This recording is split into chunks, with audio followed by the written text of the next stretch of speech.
He didn't talk much, and people didn't ask why. Jacob Witt had once been a tall, laughing man who carved wooden whistles for neighbor kids and brought his wife wildflowers just because.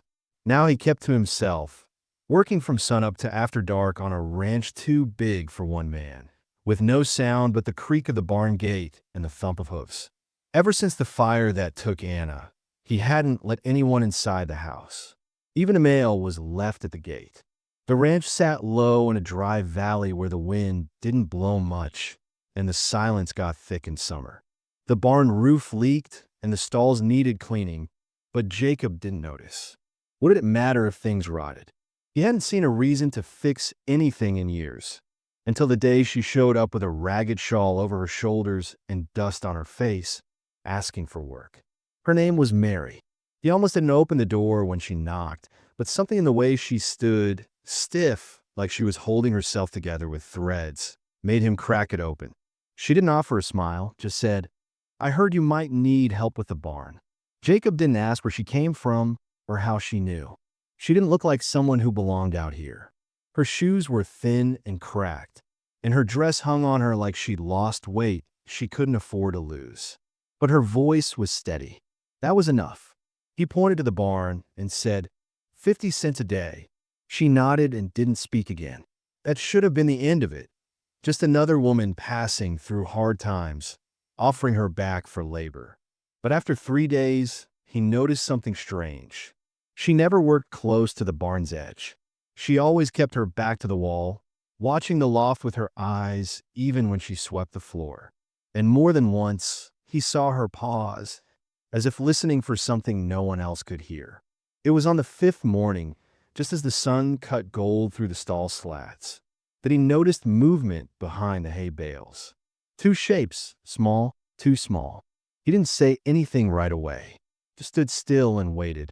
And when Mary turned and saw him watching, her shoulders dropped like the strength she held on to gave out all at once. "They ain't trouble," she whispered. Jacob didn't speak, not for a long minute. Then he walked over and pulled back the hay. 2 children stared up at him, eyes wide and silent as deer in winter.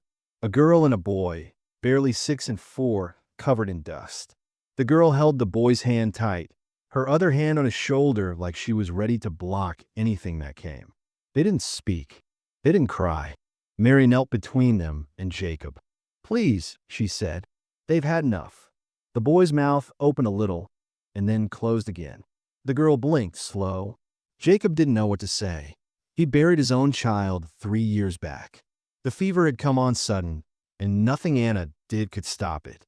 There'd been a time Jacob believed in God, in hard work, in things turning out right if you just stayed honest. But he'd held that boy in his arms while the light went out, and now he didn't believe in anything but wind and wood and worn-out horses.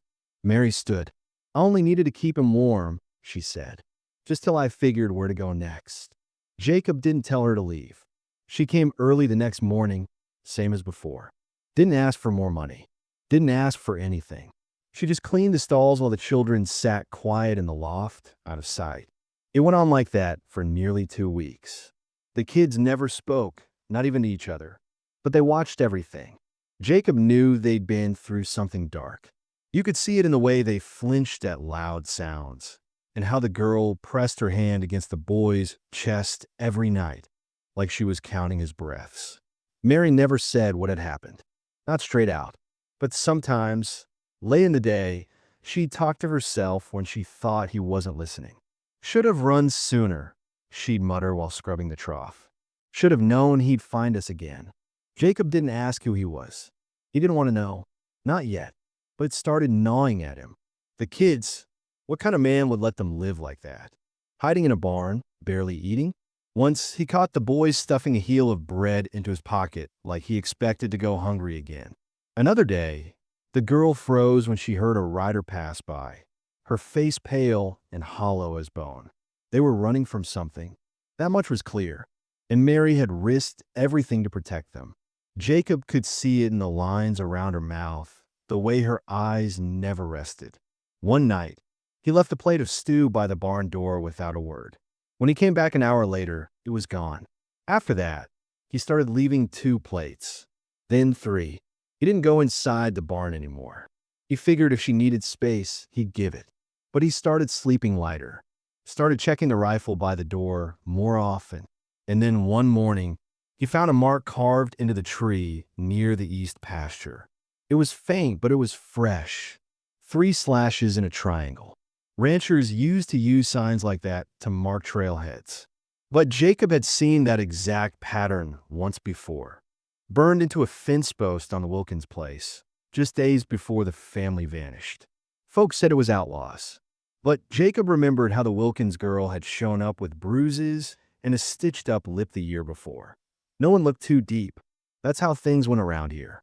He went to the barn, found Mary combing knots out of the girl's hair while the boy played with a piece of string. "You need to tell me the truth," he said. Mary looked up, her face blank. "About what?" Jacob pointed toward the trees. "Someone's been here." "You know who?" She dropped the comb. Her hand shook. "He's close, then." "Who is he?" Her mouth opened, then shut. Her jaw locked tight, but her eyes shone wet. "The man who bought me," she said finally, her voice low, "said I was his. Then when I had her, said she was his too. And when I couldn't take no more, when I ran, he said he'd hunt us till we were bones." Jacob swallowed. The wind picked up, slow and dry. "You got a name?" he asked. Mary shook her head. "He uses others. Folks around here know him by a smile and a lie. Doesn't matter what he's calling himself now." Jacob didn't press further. He just looked at the girl, who clung tighter to her mother's skirt now, her wide eyes dark and still. And the boy, too small to understand but still quiet, always quiet. Something stirred in Jacob's chest then, something he thought was gone. It wasn't hope. It was something heavier. A promise maybe, one that didn't need to be spoken out loud. He walked to the tool shed and oiled his rifle. Then he checked the gate, the horses, the back door locks. By nightfall, the sky turned red behind the hills. Jacob sat out on the porch with the rifle across his lap, listening to the wind and watching for a rider who might smile too easy or a stranger who didn't knock. He didn't know what would happen next. But for the first time in years, the house behind him didn't feel empty. Jacob didn't ask Mary anything else for days, but that didn't mean he stopped thinking about her. He'd always been a man who kept his thoughts quiet, but now they ran wild through his head, especially when the night settled and the wind howled low through the cottonwoods. He couldn't stop thinking about the way Mary said, "He bought me," like she'd been cattle, like someone had claimed her, put her in a place, and said, "You don't get to leave." The girl's name was Lila. The boy, Jesse. Jacob learned this not from their mouths. They still hadn't spoken, but from the way Mary would murmur to them as she braided Lila's hair or buttoned Jesse's threadbare shirt. "Lila, hush now." Or, "Jesse, wait for your sister." That was how he learned. Quiet names for quiet children. Jacob watched from a distance. He wasn't sure how to move toward them, how to offer something without breaking the careful silence they lived inside. Sometimes he caught Lila watching him. She never looked away in shame. There was no fear in her face, just a deep wariness, like she didn't expect him to last. Like men came and went all the time, and she was just waiting to see which one he'd be. A week after he found the mark on the tree, he rode into town. It was a dusty, narrow stretch of road with a mercantile, a saloon, a blacksmith, and a church that had more bats than worshipers. Jacob hadn't come here in over a year, not since the circuit judge came through for that cattle theft case. But now he walked straight to the sheriff's office. Sheriff Conley was out back stringing up laundry with his daughter when Jacob arrived. Conley looked up, wiping his hands. "Jacob Witt," he said, more surprised than glad. "Didn't expect to see you down here unless the world was ending." Jacob didn't smile. "Someone's been on my land." That got the sheriff's attention. "You get a name?" "No, just a mark. Triangle slashes on a tree, same as the Wilkins place." The sheriff's face darkened. "You think it's him?" Jacob didn't answer. He didn't need to. The Wilkins family had vanished without a trace, and everyone had accepted it like the wind just blew them away. But Conley had been there that day. He saw what Jacob saw. The broken fence, the scorched tree line, and the rotting meat left hanging in the smokehouse like a message. You hear anything about a man buying women? Jacob asked low, calmly glanced toward the road. You better come inside. Inside the office, Conley poured coffee and leaned against the desk. About 6 months back, a man came through. Went by Micah's Slade. Said he was looking for help building a ranch west of town. Seemed honest. Hired 2 boys to haul wood. Then one of the boys' sisters went missing.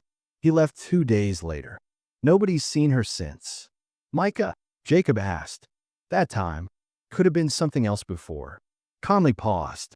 There's talk he's been through Kansas, Arkansas, maybe Oklahoma territory. Always different name. Always the same story. Some girl vanishes. A few weeks later, someone finds her dress torn up in a creek or a body dumped out in the brush. Jacob gripped the edge of the table. Why hadn't anyone stopped him? Conley's face tightened. You know how it is. No one sees enough. No one says enough. And if a girl runs off, most folks figure she asked for what came. Jacob stood slowly. He's looking for her. She's with me. The sheriff blinked. You sure about that? Jacob didn't answer. He didn't have to. That night, when he got home, he found Lila curled up outside the barn door. Jesse sleeping beside her with his face tucked in her side like she was his whole world. Mary was inside, scrubbing the trough, her hands red from cold water. I saw the sheriff, Jacob said. Mary didn't look up. What did he say? Said this man's real. Said his name might be Micah. Or something else. Now she looked at him. Did he say he'd do anything? No. Just warned me to be careful. Mary sat back on her heels. That's the same thing they told me in Arkansas. And in Abilene. No one stops men like him. They just wait till the blood dries and look the other way. Jacob didn't know what to say to that. She wasn't wrong. The next morning, Jacob took them inside the house. It was dusty, still smelled faintly of ash and time. He hadn't opened the windows in years. But he opened them now, every one. He cleared the main room, made a bed of blankets by the hearth for the children. Mary didn't say thank you, didn't say much at all. But she moved Jesse into the house and sat beside him on the floor, holding his small hand like it tethered her to the world. Lila didn't come in right away. She stood in the doorway, not afraid, just unsure. Jacob crouched beside her. You like horses? He asked. She shrugged. You can come with me to check the fence lines. You don't have to talk. Just watch. The next morning, she followed him to the corral and watched as he saddled the gelding. She didn't speak, but when he held out the reins, she took them. And that afternoon, she helped him hammer nails into the side fence. Her hands were too small, but she held the wood steady, and she watched every move he made like she was trying to memorize it. It was the first time he saw her smile, and it was small, barely there, but it stayed in his mind all night. A few days later, Conley came to the ranch, dust on his boots and sweat at his collar. He brought someone with him, a woman in her 50s named Ruth Harrow. She wore a gray shawl and had deep lines around her eyes. She ran a boarding house in the next county and claimed she'd seen Micah last week, asking about a woman with 2 kids. He called her his. Ruth stood in Jacob's yard, arms crossed. A man like that doesn't stop unless someone puts him in the ground. You can pray, you can hide, but it don't matter to a man who believes a woman's a thing he owns. Mary stood behind the door while Ruth spoke. When Jacob told her what the woman had said, she shook her head slowly. He always knows where we are, she said. He's got men that talk for him. He don't even need to lift a finger. One whisper, and the whole world shifts to his side. But Jacob didn't care about whispers. He rode the boundaries every day now, watched the hills, the road, the dry riverbed that ran down past the canyon. Lila followed him most days. Jesse stayed close to Mary, growing stronger, starting to hum when he played with twine. Still no words, but his eyes looked clearer. Then one morning, as Jacob rode into the northern pasture, he found a rabbit hanging from a tree limb. Not skinned, not cleaned, just hanging there, throat slit, blood soaked into the bark beneath. There was a note tied to its leg. You have what's mine. This is your last warning. Jacob burned the rabbit. He didn't show Mary the note. He didn't have to. That night, she came to the porch where he sat, and her eyes were hard as glass. "I'll leave," she said. "Take the children. He won't hurt you if we're gone." Jacob didn't even look up. "You're not going anywhere. You don't know what he'll do." Jacob did look up then. "No, but I know what I won't let happen." They didn't speak after that, but something changed. Mary stopped avoiding the window. She stopped hiding every noise.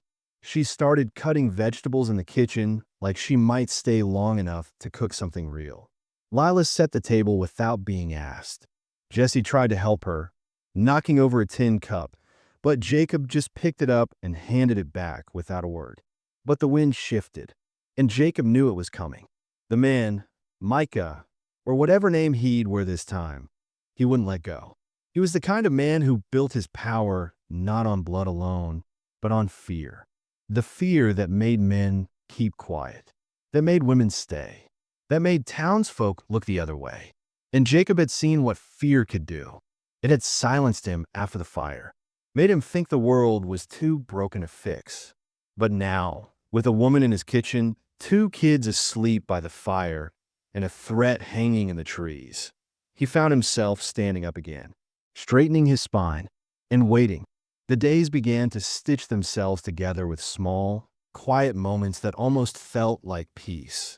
Mornings came with the smell of coffee and the sound of Jesse's soft humming. Lila took to riding beside Jacob most days, her small hands growing surer on the reins. She still didn't speak, but the silence felt different now. It wasn't fear anymore. It was trust growing bit by bit like grass between stones. She even smiled sometimes, and when she did, Jacob felt something in his chest crack open. It had been years since he'd heard laughter inside his walls. But once, when Jesse knocked over a basket of eggs and Mary mock scolded him, Jesse laughed, a real, squeaky laugh that filled the whole kitchen, and Lila smiled so hard she covered her mouth like it surprised her. Mary had started wearing her hair loose in the evenings, tied back only with a strip of cloth.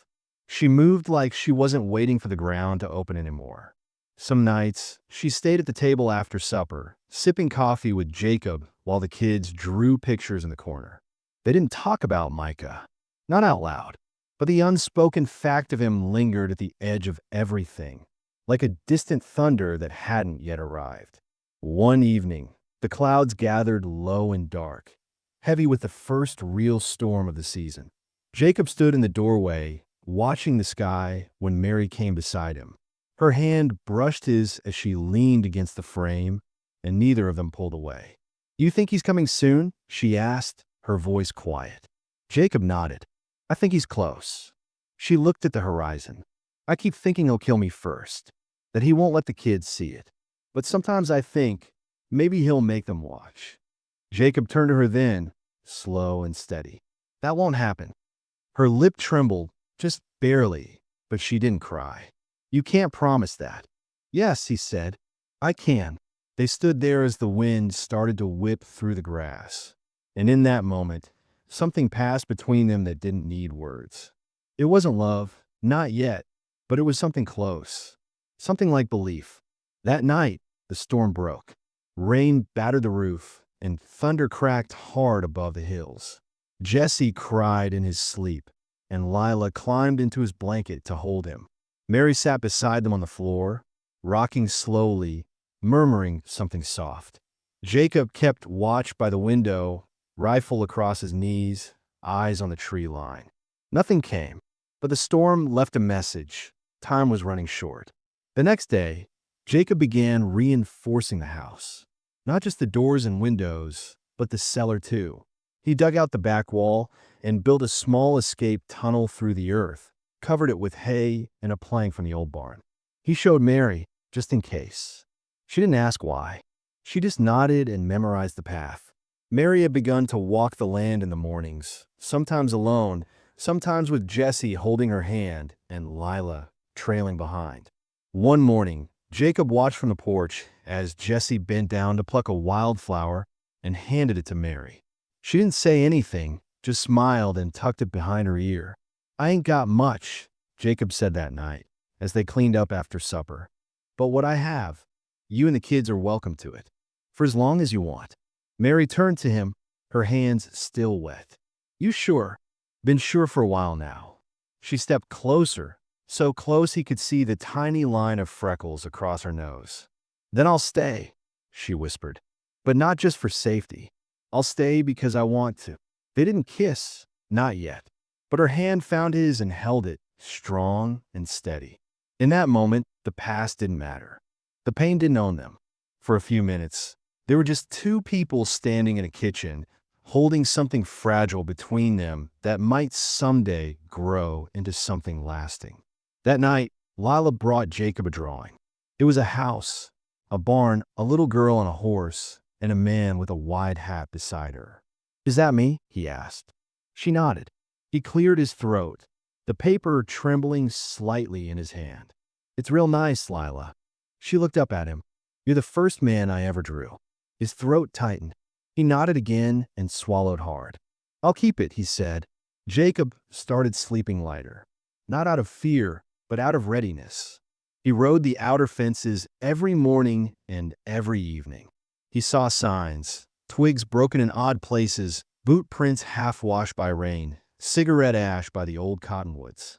Someone was watching, waiting, but still the days were good.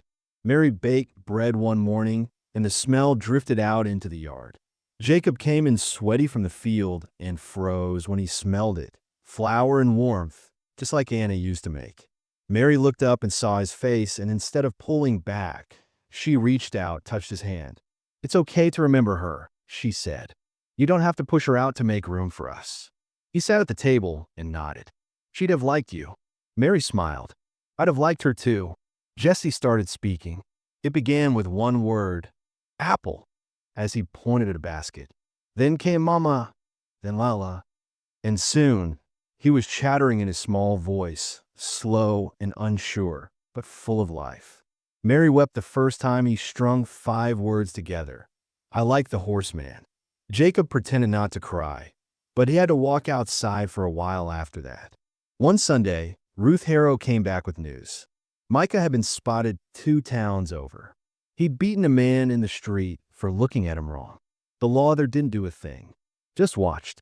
He's close, Ruth said, standing in Jacob's yard, arms crossed again. You need to get ready. We are, Jacob said. We will be. That night, Mary sat beside Jacob on the porch, a blanket wrapped around her shoulders. The stars blinked through thin clouds, and the wind carried the faint sound of coyotes down in the valley. She leaned into him and spoke softly. I spent years thinking there was no such thing as safety, that no man could be good without turning cold. But you, Jacob, you're warm and strong and quiet. That's more than I ever hoped for. He turned to her, brushing a lock of hair from her cheek. You're the strongest person I know. I'm tired of running, she said.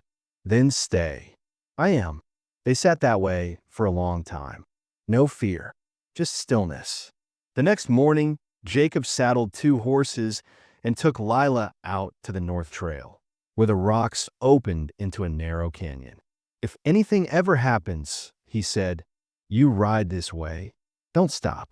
Don't look back. Ride until the land changes. She didn't ask why. She just nodded. Can you come too? I'll always come, he said. And for the first time, she reached out and hugged him. Quick, tight, and wordless. Mary had started fixing up the spare room, turning it into a real place for the children. She scrubbed the floorboards and hung an old quilt over the window. We don't need much, she said, but they need to know they belong somewhere. Jacob stood in the doorway watching her, the weight of it all sinking in. He didn't know when it had happened, but this place wasn't empty anymore. It had laughter and drawings taped to the wall and Jesse's little boots by the door. It had a woman humming while she swept, and a girl who knew how to hammer fence posts, and a boy who could say mama and mean safety. It had a future, a fragile one, but real. Still, the signs of Micah's presence grew stronger. Horses spooked at night. A chicken found gutted by the well. The sound of movement just beyond the trees. Jacob slept with the rifle beside him and never let Mary go out alone. They didn't speak of it often, but everyone knew. It was coming. One more ride. one more sunrise, one more day to gather what was good before the storm came.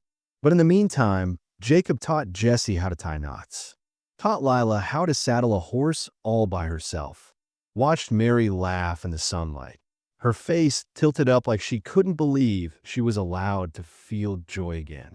These moments, they weren't small. They were everything.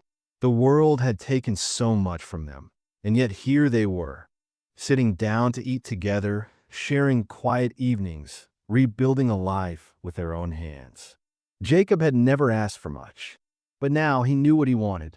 He wanted them here, safe, home. He just had to keep it that way. The first sign came with blood on the porch. Just a few drops, easy to miss, dark against the wood. Jacob spotted it early one morning before anyone else was awake. He crouched down, touched it, then looked toward the road. Nothing. The wind was still. The yard was empty, but something had shifted. The quiet that used to feel peaceful now sat too still, like the world was holding its breath. He didn't say anything to Mary. Not at first. She'd begun sleeping easier lately, not jerking awake at every creak of the wind. He didn't want to steal that from her. Not yet. But the next night, the barn door was unlatched.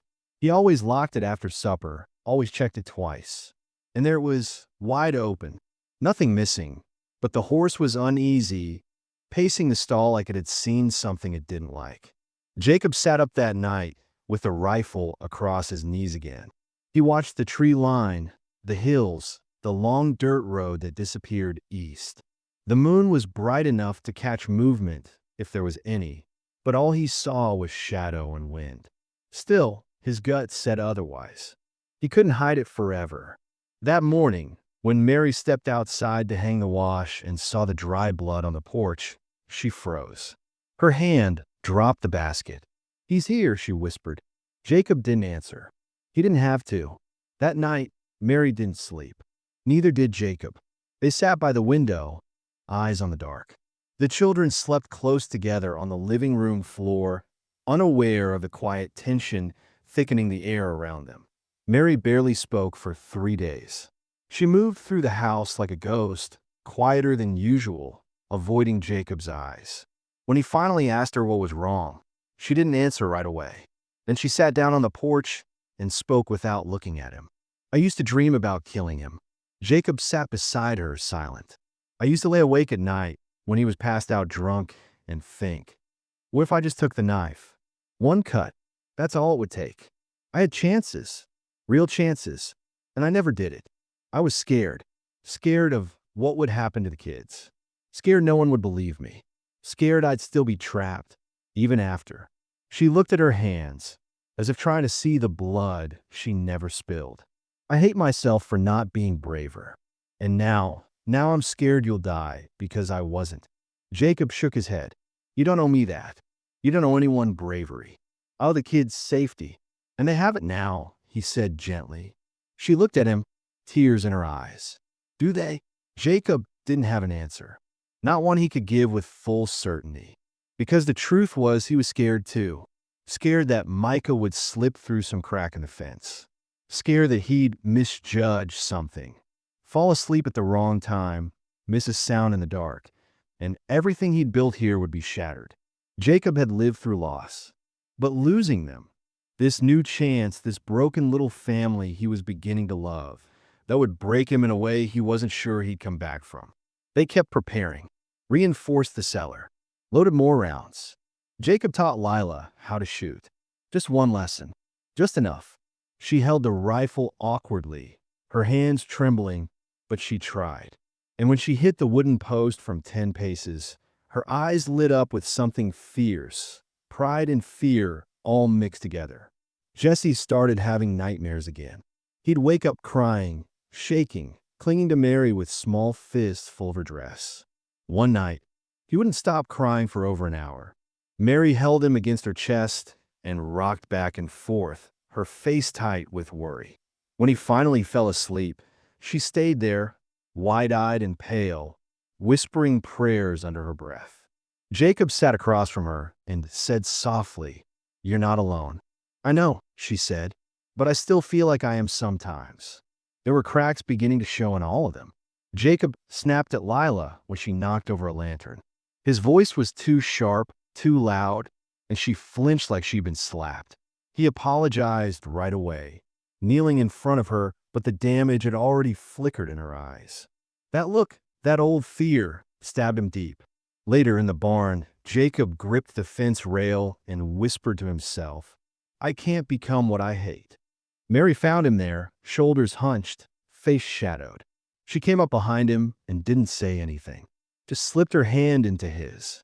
And together they stood, not speaking, just breathing in the scent of hay and dust, two people afraid of breaking under the weight of everything they were carrying. The waiting grew heavier. Every night felt like it could be the one. Jacob started losing sleep. He walked the house at night, checked every door 3 times. Even his horse started sensing it, skittish, alert, always watching. And then one day, Mary found something nailed to the back of the barn. A square of fabric, her old apron, slashed through the middle. She didn't scream, didn't even cry. She just walked into the house, sat down at the table, and folded her hands. "He's playing with us," she said. "He's already here." Jacob leaned against the wall, rage building in his chest. "Then I'll kill him." Mary looked up, eyes wide. "Don't say that." "I will. If it's him or you, I'll shoot him dead." Mary swallowed hard. "If you kill him, you'll carry that forever." "Then I'll carry it." Mary shook her head slowly. "That's not who you are." "I don't care who I am," he said, voice low. "I care that you and the kids wake up tomorrow." That night, the fear came back full force. Not just for Mary, but for Jacob too. He remembered the fire, the smoke, and his hand slipping for his as the roof came down. He'd failed once. He couldn't fail again. But fear made him sharp, focused, and sometimes it made him cruel to himself. He stopped sleeping more than a few hours, ate only what Mary put in front of him. He was becoming a shadow again. One night, while he sat on the porch with the rifle, Mary came and sat beside him. "I think about running," she said, "packing the kids and going back on the road. Back to hiding. You'd never make it far." "I know." She looked at the stars. "But staying, choosing to stay, it feels like daring fate." "You're not alone anymore," he said. She turned to him. "That's what scares me the most." He frowned. "Why?" "Because now I have something to lose." Jacob reached for her hand. "Me too." The next morning, Jacob found Lila sitting outside the barn, knees tucked to her chest. She looked up at him and asked, "If he comes, will you let him hurt you?" Jacob crouched in front of her. "No." "Will you kill him?" He didn't answer right away. Then he said, "I'll do whatever it takes to protect you." She nodded slowly. "That's what Mama used to say, when she thought I wasn't listening." Jacob touched her shoulder. "You're safe here. I swear it." But even as he said it, he felt the cracks widening. Ruth Harrow came again, this time with grim news. A rancher 2 hills over got his fence cut. 3 horses stolen. 2 cows gutted. No one saw who did it, but it's him. "I know it." Jacob nodded. "We're ready." But they weren't. Not truly. Because how do you prepare for someone who's made a life out of crawling through cracks in other people's hope? That night, Jacob and Mary sat by the fire, the children asleep. Mary was quiet for a long time. Then she spoke. "I want a life with you." Jacob turned to her. "I want mornings with bread and evenings with quiet. I want to braid Lila's hair without watching the door. I want Jesse to go to school. I want to grow old somewhere that's ours." "You can have it," Jacob said, voice thick. She shook her head. "I'm not sure the world will let us." Jacob reached for her hand and gripped it tight. "Then we fight for it. But what if we lose?" "Then we lose together." She cried then, not loud, just soft tears that ran down her cheeks as she leaned into him. "I'm so tired," she whispered. "I know," he said, "but we're almost there." It wasn't hope. Not quite. But it was a thread. A thread they were both holding on to with all the strength they had left. It was just before dawn when Jacob woke to the sound of footsteps on gravel. Not horses. Not boots. Bare feet, soft, deliberate. He'd been sleeping in the chair by the front window for days now. The rifle laid across his lap like a second limb. The instant he heard the crunch of stone, he was on his feet, heart already hammering. He stepped outside into the cold, quiet dark. The wind had died. The crickets had gone silent. It was the kind of stillness that didn't belong to nature. It belonged to something unnatural, something dangerous. Jacob turned toward the barn and saw him. A man stood by the edge of the corral, one hand resting on the post, watching the house. Tall, thin, dressed in a long coat, a wide black hat low over his face. The shape of him was vague and half-light, but Jacob didn't need to see details to know who it was. Micah. Jacob raised a rifle slowly. "You got 5 seconds to turn around and disappear," he said, voice steady. Micah didn't flinch. "You always this polite before sunrise?" His voice was smooth, oily, too calm. Jacob kept the barrel steady. "Don't speak. Just go." But Micah stepped forward. "You're sheltering what doesn't belong to you." The screen door opened behind Jacob. "Go inside," he said without turning. But Mary had already seen him. Her hand clutched the frame, and her face was pale, her eyes wide. Not with surprise, but recognition. "You really thought you could run forever?" Micah said, eyes still on Jacob. Then he shifted toward Mary. "Look at you, living like a housewife, playing family." Mary stepped out onto the porch slowly. She looked smaller than usual, as if the weight of every year she'd spent running had come crashing back in one breath. "Don't," Jacob said. "Don't come out here." Mary didn't listen. She moved down the steps, barefoot, her eyes locked on the man who had broken her. Micah smiled at her. "I missed you, darling. You and those little ones of mine." Jacob raised the rifle higher. "They're not yours." Micah's eyes flashed. "You're just a stranger. She belongs to me. They belong to me." Mary stepped in front of Jacob, then. Her body trembled, but her voice was solid. "No," she said. "We don't." Micah tilted his head. "You remember what happened last time you told me, no?" "I remember," Mary said. Her hands were fists at her sides. "I remember the bruises, the blood, the way you made Lila hide in the pantry so she wouldn't see what you did to me. I remember Jesse crying in the dark while you slept like nothing happened. I remember it all." Micah took another step. "Then you remember what comes next." Jacob stepped forward now, blocking Mary. "Try it." Micah smirked. "You think I'm scared of a rancher with nothing to lose?" "You're wrong," Jacob said. "I've got everything to lose." Mary moved beside Jacob. "You don't control me anymore." Her voice cracked slightly, but she stood tall. "I'm not yours. You don't own me, and you sure as hell don't own them." Micah's smile vanished. "You ungrateful." That's when the barn door opened, and Lila stepped out, Jesse at her side. "Get back inside," Jacob barked, but Lila didn't move. She looked straight at Micah. "You're not my father." Micah's mouth twitched. "What did she tell you?" "She didn't have to tell me." "I remember." Lila's voice was small, but it didn't shake. "I remember you yelling, hitting. I remember hiding in the laundry bin so you wouldn't find me." Jesse moved behind her, clutching her hand. Micah's face twisted with something dark. "She's poisoned you." "You did that," Lila said. Jacob shifted, eyes locked on Micah's hands.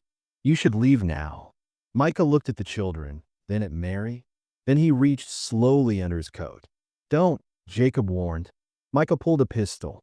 Jacob fired first. The shot echoed like thunder through the quiet hills. Micah dropped to the dirt, screaming, clutching his shoulder.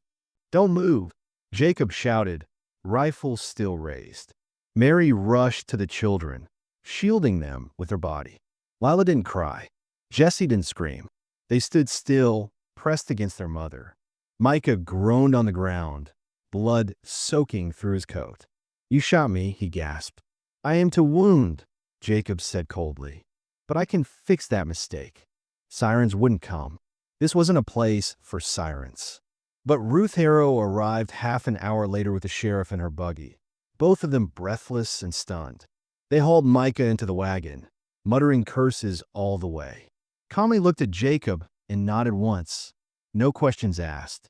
"He's done," the sheriff said. We'll make sure he never touches another soul again." Mary sat on the porch afterward, shaking, not crying, just silent.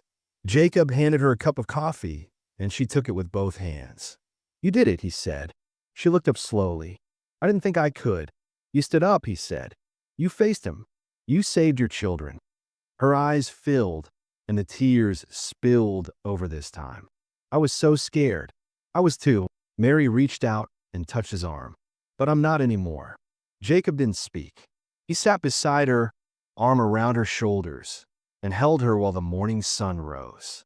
Inside, Lila sat on the floor beside Jesse, holding his hand, her face unreadable. She turned to him and whispered, "It's over." Jesse nodded. "He's not coming back?" "No," Lila said. "Mama won't let him." Later, Jacob walked Lila out to the field, where the wind blew soft over the tall grass. She asked him if he was scared when he pulled the trigger. "Yes," he said, "but I was more scared of what would happen if I didn't." Lila looked up at him. "Thank you." He crouched and pulled something from his coat pocket, a small wooden carving of a horse, rough but carefully shaped. "For you," he said. "I made it this week. Been meaning to finish it." She took it and smiled. "I'll keep it always." That night, Mary stood in the doorway of Jacob's room. "There's still so much I don't know how to do," she said. Jacob met her eyes. "Me too." She stepped in and took his hand. "We could learn together." The fear hadn't disappeared. Trauma didn't vanish in a day, but the grip it had held on their lives was broken now. The house felt lighter, the air easier to breathe. Mary didn't flinch when the floor creaked anymore. Jesse slept through the night. Lila began drawing pictures again, this time with sunlight, horses, a big red barn, and 4 people standing side by side. For the first time in a long, long time, they weren't running. They were home. The days that followed weren't loud or celebratory. It didn't need to be. The danger was gone, but the fear took longer to leave. It lived in the corners of the house for a while, in the way Mary would pause before opening a door, or how Lila still checked the windows before she went to bed. Even Jesse, though young, walked a little closer to her side than before. But the violence had passed, and in its place came something gentler, a space for healing that hadn't been possible before. Jacob didn't push. He kept their days steady, quiet, fixed the fences, took Lila riding, sat with Jesse in the early mornings while the boy traced shapes in the dirt with his finger. Mary started humming again while she worked. That was when Jacob knew things were beginning to change. Not all at once, but honestly. It was 2 weeks after Micah was taken when Mary stepped into the barn one evening just before sunset. Jacob was brushing down the gelding, the light falling golden across the hayloft. She stood there for a while, watching him in silence. "I used to think a barn was the loneliest place in the world," she said. "All those shadows, all that quiet." Jacob paused. "Still feels quiet to me." She stepped forward. "But not lonely." He turned to her. Her hands were folded in front of her, her shoulders relaxed in a way he hadn't seen before. "Not anymore," she added, almost smiling. He set down the brush. She came closer, slowly, as if every step was something sacred. When she reached him, she didn't speak, just touched his chest lightly, her hand settling over his heart. "I never wanted to need someone," she whispered. "Not again. Not after what he did to me." "You don't have to need me," Jacob said gently. "You could just want me. That's enough." She looked up at him, eyes full of something raw and human and warm. Then she kissed him. It was slow, unhurried, like neither of them wanted to rush this moment. His hands cupped her face, hers slid around his waist. When they pulled back, neither of them said anything. They didn't have to. That night, she didn't sleep in the children's room. She lay beside him in his bed, curled into his chest, his arms around her like he'd been waiting to hold her for years. The house didn't creak that night. The wind didn't rattle the panes. For the first time in a long time, it felt like a real home. In the morning, Lila didn't say anything when she saw Mary coming out of Jacob's room, but her eyes lit up just slightly, and she didn't stop humming as she helped pour the coffee. Jesse sat in Jacob's lap during breakfast, holding onto his shirt like it belonged to him. Spring crept in slowly. The frost melted from the roof. Wildflowers poked through the ground. The trees swelled with new buds. Mary planted herbs in the back garden. Lila carved letters into a plank of wood. The Witt place. She handed it to Jacob one morning without a word, and he hung it beside the door. One day, Mary asked if they could repaint the kitchen. Something warmer, she said. Something that looks like we're not afraid to live here. Jacob smiled and fetched the paint himself. They talked about enrolling Lila in the small school 2 counties over. It was just a one-room shack, but Mary said she wanted Lila to have more than just stories and chores. Jesse followed her around every day now, mimicking everything she did. "He thinks I'm a hero," she said once, laughing softly. "God help him." "You are one," Jacob told her. The love between them didn't come with grand speeches. It came in the way Jacob would heat water before Mary washed her hair. The way Mary would patch Jacob's shirts before he asked. The way Jesse reached for Jacob's hand without thinking. The way Lila kept drawing new things. Big skies, smiling people, always with a horse nearby. One evening, after supper, Jacob and Mary sat on the porch, watching the light fade over the hills. She leaned against him, quiet. "Do you ever think about leaving?" she asked. "No," he said. "Not since the day you stepped into my barn." She smiled. "Good, because I'm tired of running." "You're not running anymore," he said. "You've been standing still for weeks." "Maybe I just didn't notice." He looked over at her. "You know what I see now when I look at you?" "What?" "Peace. You used to carry all that weight in your eyes. You don't anymore."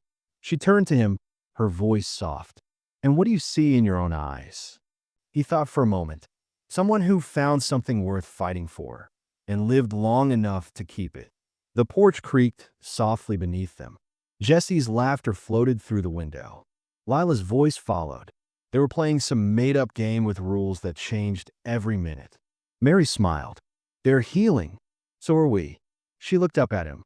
"Do you ever wonder if we deserve this?" "I used to. Not anymore." She rested her head on his shoulder. "Me neither."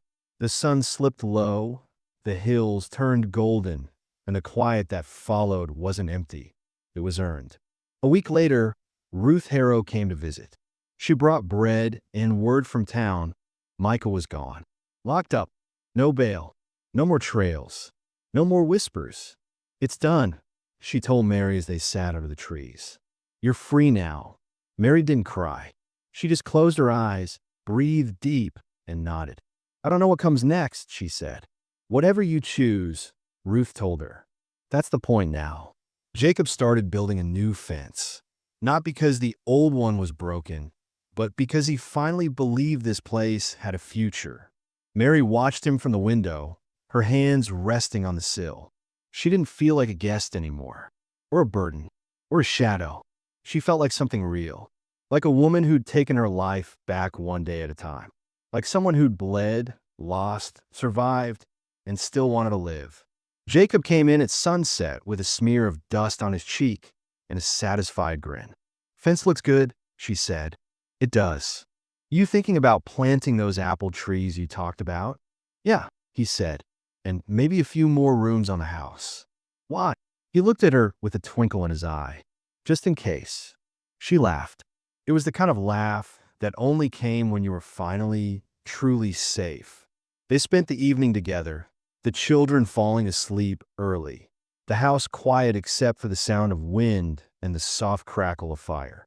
In bed, Jacob touched her hand under the covers. "You still afraid of shadows?" "No," she said. "Not with you here." They didn't need to say it, but they knew it now. What they had wasn't just survival. It was love. Steady, built from fire and ash and second chances. The kind that doesn't ask for much, just the will to stay and grow something where nothing had grown before. And so they did. The days rolled on, slow, honest, and filled with work. But the work was good. The mornings were soft. The nights warm. The fear was still a memory, but it didn't own them. Not anymore. They'd earned their peace. And they weren't going to lose it again.